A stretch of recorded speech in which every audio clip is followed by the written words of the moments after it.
Добри ден во студио за професор Стево Пендаровски.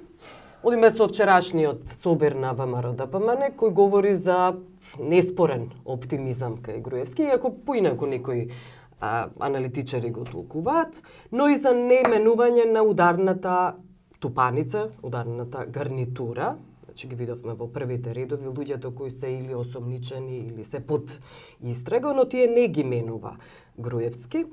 И сега тој е сепак оптимист дека оди на победа, бара 63 пратеници.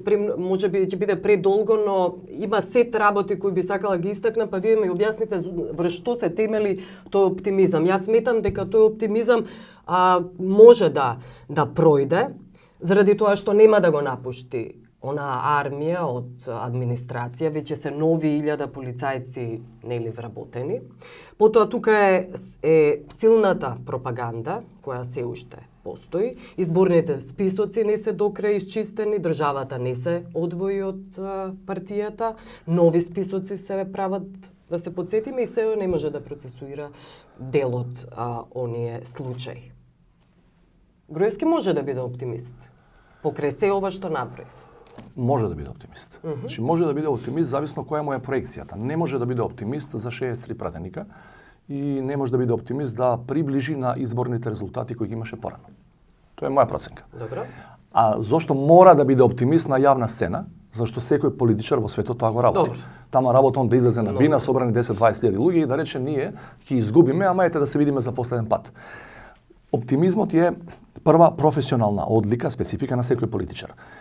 Кај него тоа овој пат беше засилено и целиот собир беше во функција на кревање на моралот. Но ви понудив аргументи. Значи, да не го анализираме Груевски. Да, се согласувам. Значи, можеме да се вратиме сега. Реален или нереален? Да, предлагам. Реален е, велам јас. Од јас. тие аргументи да се вратиме на почетоците кога пржино беше преговарано. Што преговаравме, што се надевавме, што добивме. Јас се согласувам дека не добивме тоа што баравме до крај. Да. И сега ако ги прашате преговарачите, тие ќе речат имало и други луѓе на маса, и имаше и став на меѓународна заедница која сметаше дека во овој момент толку е можно.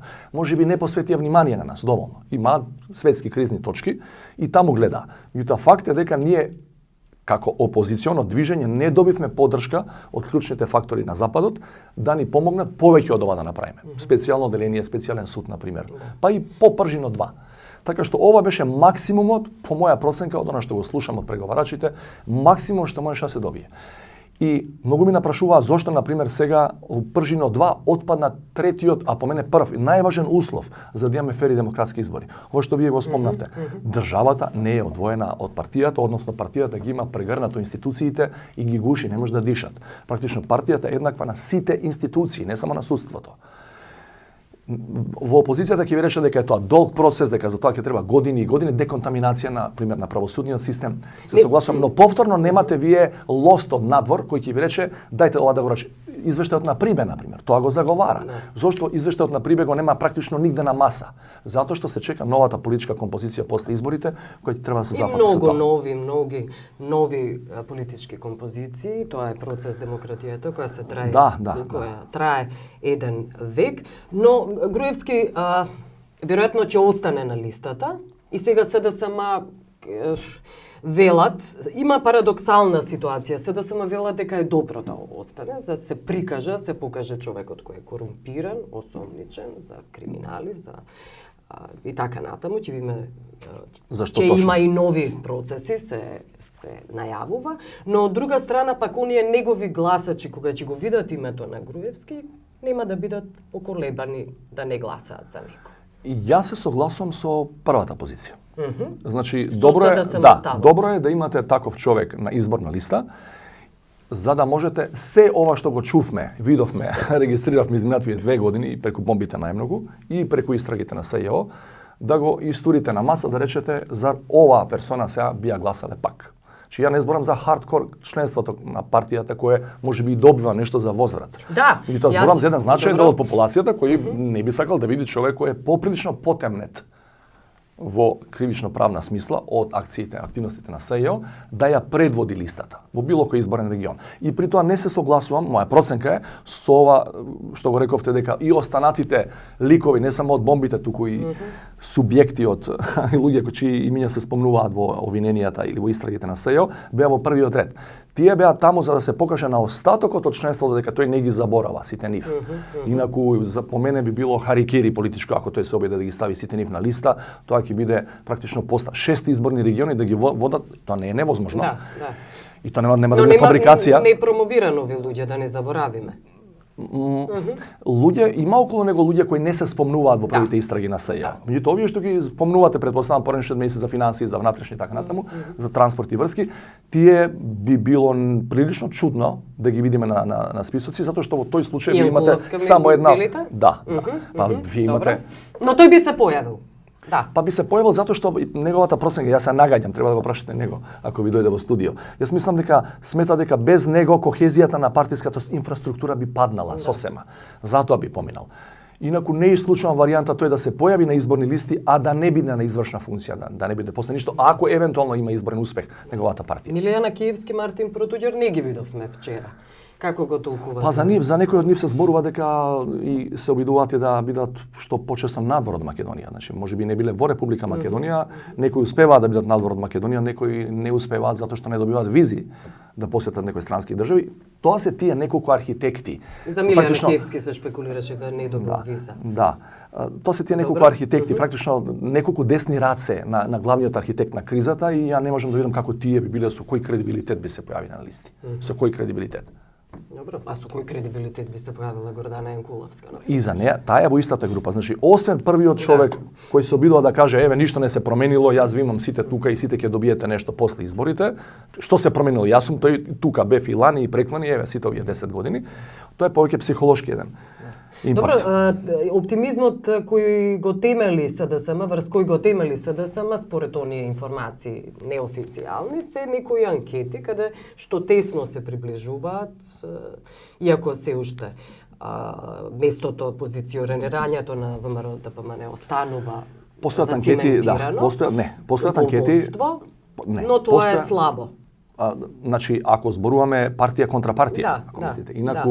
Инаку вкупната маса на опозициони гласови во овој момент е поголема од потенцијалната маса на гласови на ВМРО-ДПМН. Според последните анкети кои ја ги знам, дури во една ваква атмосфера во која стравот не е сосема изгонет од нашите животи, за жал. Добро. Значи тоа би била тесна некаква разлика на евентуални да ви кажам, компаративното искуство покажува на пример последните автократии во Европа кога се рушени и преку избори, се рушени со помала маргина, не се рушени со како играат ленслайд победи него, се рушени со мала маргина.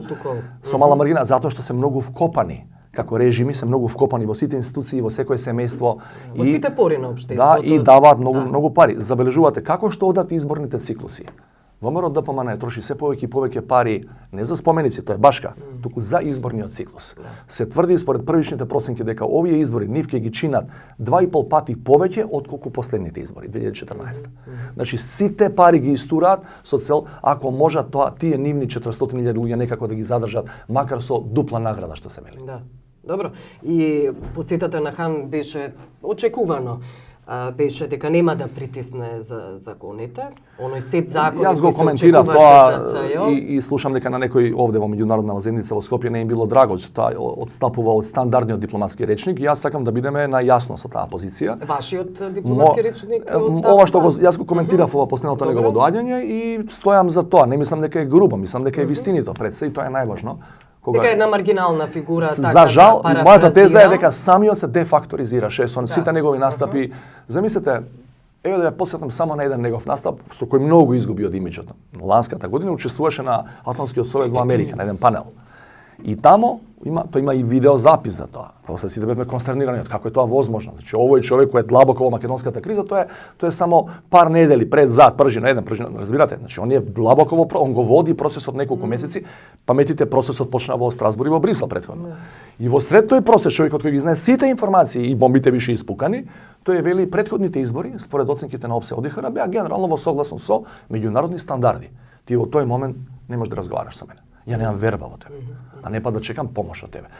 Значи тоа беше во функција на поправање на неговиот разнишан имидж и ништо повеќе од тоа. Никогаш ниту една клучна алинеја од политичките договори за разрешување на македонската криза не била предложена, креирана и избуткана од Јоханес Хан, туку од другите актери. Да, од американските. Најмногу од да, нив, ви да. го гледав, ја гледав дебатата на Алса, теми тоа се вашите ставови и предходно се разбира, но зошто не американците се неволни, незаинтересирани да притиснат за тој сет закон за да може се да функционира, кој ќе се смени таа матрица на диригирани гласачи? Има неколку причини, мислам дека главната причина е што тие се на големо влезени во својата изборна кампања. И претпоставам знаете, добриот политички обичај налага дека американскиот претседател во последните 6 месеци од својот мандат воопшто не ни прима ниту оди некаде освен во проштални посети кај добри пријатели по ретки поводи. Истото важи и за вториот и третиот ешелон на администрацијата во Вашингтон ДС. Значи, тие не се бават со што решиле и оставаат од 20 јануари до година доаѓа новиот претседател, новата администрација и продолжуваат понатаму. Значи и Нуланд и сите останати кои беа задолжени за македонската криза завршија со својот активитет пред летните одмори. Да. Толку е. Значи, тамо на вистина, освен ако нема, не знам, закана од Русија или од Кина, тие не се бават, особено не со маргинални политички точки, као што Македонија де факто е. Велите заради тоа оние информации, материјали кои излегоа од Wikileaks, дека тоа е всушност причината, а не дека немало средба Груевски Клинтон, мислам на Хилари Клинтон, дека тоа е причината. Не, причината е, значи јас не советите на советниците на. Не, имаме една друга теза тука. Значи само немавме време во таа дебата што сте ја гледале да ја образложиме повеќе. Јас исто ми ја кажал многу порано. Од 2011 навамо американската администрација не има ставено нас под мраз. Значи ние сме далеку од стратешки партнери како што вели нашиот договор од 2008-та после Букурешкиот самит. Тие не отпишаа затоа што дефинитивно тогаш сватија дека оваа гарнитура на власт не ја носи земјата кон НАТО и кон Европската унија, што за нив е исто така важно. И ако паметите од 2011 па се до политичката криза, која дојдоа специјални емисари од Америка за таа намена, ниту еден друг и малку висок американски функционер кога доаѓаше во регионот, не доаѓаше во Македонија. Да.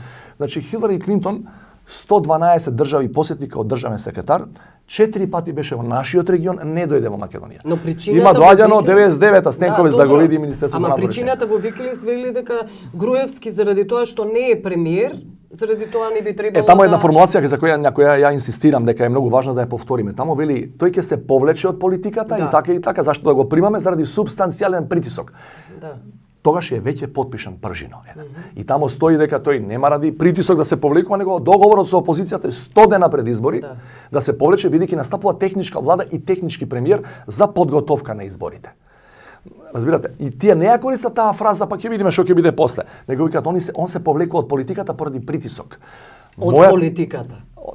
Вели се повлекува. Тој така ќе се повлече, да. Се мисли, бидејќи фразата е специфична, не ја, тоа кај дипломатите не се прави таква грешка често, не е грешка, не ја копира фразата од пржино, вели и така, зашто да го примаме кога ќе има технички премиер, а тој се повлекува од премиер. Не ја користи таа фраза од пржино, која они го направија.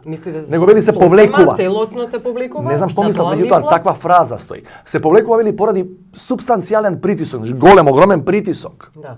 Се повлекува, точка. И мојата теза е понатаму дека тие, значи 2011 се руинирани прилично билатералните односи меѓу САД и Македонија. Сега со ова последнава криза, со присушни материјалите, со бомбите, дефинитивно тие на него не рачунуваат како политичка перспектива за Република Македонија. Добро, имаше шпекулации дека било побарано од американската администрација, од представници од американската администрација, сега да не ги именувам, дека било побарано да се повлече и од лидерската позиција на ВМРО-ДПМН и да не фигурира на листите. Но тоа не се случи, што барем за лидерската позиција. Видите, ако некој не сака да се повлече, не може да се повлече, не може со сила да нема да ја бомбардирате сигурно државата или само ради него санкции да спроведувате. Меѓутоа факт е дека ако не ги слуша советите на оние од кои кај што бара средба и кој ги моли за подобар третман, тоа може да биде само полошо за него потоа. Значи, од тоа нема бегање. Ако вас ве стават на таа неформална црна листа, вие немате кај понатаму. Ајде околу повлекувањето, Заев даде изјава дека ќе се повлече ако нема избори, ако пак се седне на преговарачка маса и нема избори на 11 декември. Зошто му е потребно тоа на Заев? ВМРО може да го испреблематизира изборите во секое време и да не се одржат на 11 декември. Може, меѓутоа, јас мислам дека се оди кон избори на 11 декември. И тоа е друг контекст на изјавата на Заев. Тој вели јас повеќе не сакам да преговарам со Груевски за нов датум. Вели овој пат минимум од минимум услови некакви има за какви такви што нека не преговара. Избори. Друг ли да, јас ако сака не да би преговара, сакал? сака да каже Добро. целата таа структура политичка на Јасно чие е, чело не јасно е. би влегла во нови преговори. И мислам дека тоа ќе се случи. Значи со сите овие сопки процедурални или политички зад сцена што ги прават од денес па натаму со последново парламентарно заседание, мислам дека нема да успеат да ги одложат изборите, бидејќи целта е јасна, сакаат да ги спојат овие избори со локалните до година на пролет и не само да ги добијат и општинските ресурси или општинските буџети на своја сметка, бидејќи ова им е мала пара нели што имаат сега на располагање за овие избори, туку сакаат да ја сменат комплетно политичката агенда за која ќе се збори на изборите. Наративот. Ќе се зборува за На локални изборите. проекти, за амбуланта, за чешма, за патче, нема да се зборува за тоа што мора да биде централна За тема крупните за корупција, за недостаток на слобода, на правда, значи за Македонија као автократија од класичен тип. Добро, како гледате на опозицијската листа на шарените? Мислам, влез на шарените во листата. Не ја знам уште листата Добро, не се за направени, најавите меѓутоа тоа е говориме. одлична најава. Добро. Опозиционата структура од составена од 16 политички партии беше изминативе години и пол постојано со граѓаните, практично сите политички активности контра оваа влада, контра начинот на кој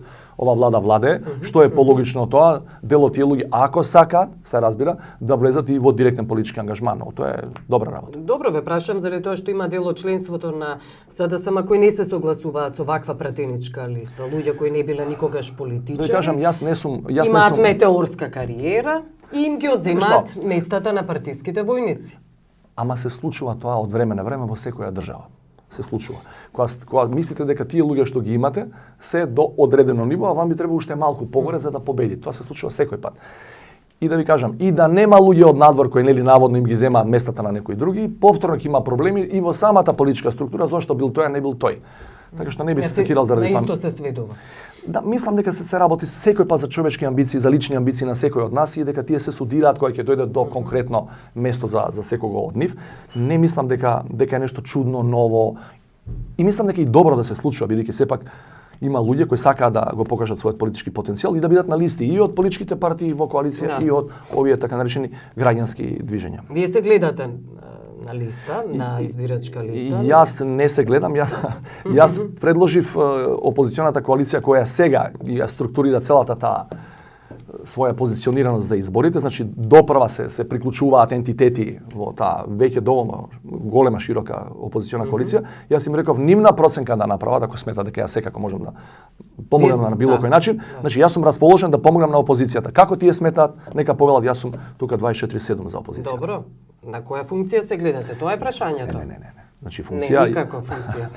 Значи мислам дека не тврдам дека е тоа спин кој го среќаваме од другата страна на медијскиот простор, меѓутоа тврдам дека станува збор за безпредметна расправа во моментов. Не за мене, за било кој. Дури и председателот на СДСМ ви тврдам дека од овој момент натаму не мисли кој ќе биде во неговиот тим утре за утре ако ги добие изборите. Тоа не е така не сте со умот тука. Знаете што, ние имаме контра себе една на мека диктатура, некој ја нарекуваат, ја би рекол дека е мека која оди кон тврда диктатура. Никој не знае како ќе биде на 11. И што е особено страшно, никој не знае што може до 11 да не направат. Немој да заборавате дека имавме диво населје, во кој луѓето сакаат да тргнат внимание од бомбите и да направат некоја мала војна како. Че ако можат да мислат некој од тие луѓе на мала војна, зашто не би направиле втора војна? Чи не сакам да плашам никого, него ви тврдам, сите ние што сакаме да помогнеме овој режим да замине во историјата. Добро. Сакаме да помогнеме на тој начин што ќе се понудиме себе си. И ја мислам дека и би апелирал до сите други. Ако веќе сакаат да се ангажираат на опозициона страна, само да се понудат себе си во генерална смисла. Јас сум тука да помогнам, никакви функции, никакви позиции, никакви столчиња, никакви привилегии. Мислам дека преку глава ни дојде на сите од делење на функции пред да се случат воопшто изборите. И шпекулации и такви разговори. Тие ќе ги има. Ја мислам дека дел ќе бидат стимулирани од другата страна за да се создаде раздор, дека овие веќе наводно ги поделиле функциите.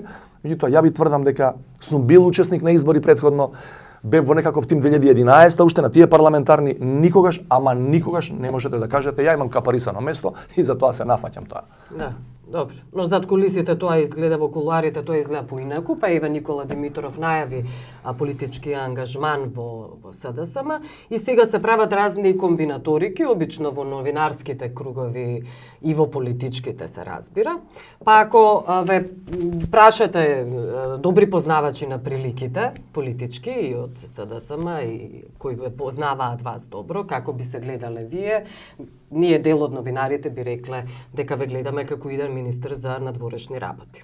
Но има и информации и шпекулации дека и Никола Димитров се гледа на таква слична позиција. Сега, ако ве прашам дали е закана за вас Димитров, знам дека ќе ми кажете не. Со Никола Димитров сме пријатели долги години. Да. Неодамна се видовме при неговото последно доаѓање во Скопје и сме работеле заедно кај покојниот председател Борис Трајковски. Значи во едно прилично турбулентно време за Македонија во 2001-та. И никогаш лош збор си немаме преречено. Така што никогаш не сме дошле во ситуација да се бидеме конкуренција и мене ми е, морам да ви кажам најотворено, јавно, мене ми е посебно драго што човек со таков потенцијал сака да се вклучи на страната на опозиционата коалиција. Што такви луѓе говориме за СДСМ, сега велиме за опозиција СДСМ, а не за десница. Не го гледате ли Димитров во десницата? Каде поприродно припаѓа барем според неговото тоа е прашање, да. Тоа се прашање за него. Тоа се прашање за него. Јас се знам и со неговото фамилиарно стебло, се знам и со татко ми и со мајка му. Знам кои биле претходно на страната на десницата, ги почитувам. Меѓутоа тоа се прашања за него. Важно е дека тој е подготвен да дојде од Холандија, каде што живее со своето семејство и да се вложи без остаток на страната на по мене праведната кауза. Опозиционата кауза во овој момент е кауза за опстанок на Македонија и добро што имаме такви луѓе како него со нас. Добро. И споменавте евентуални безбедносни инциденти, за тоа сакав да говориме.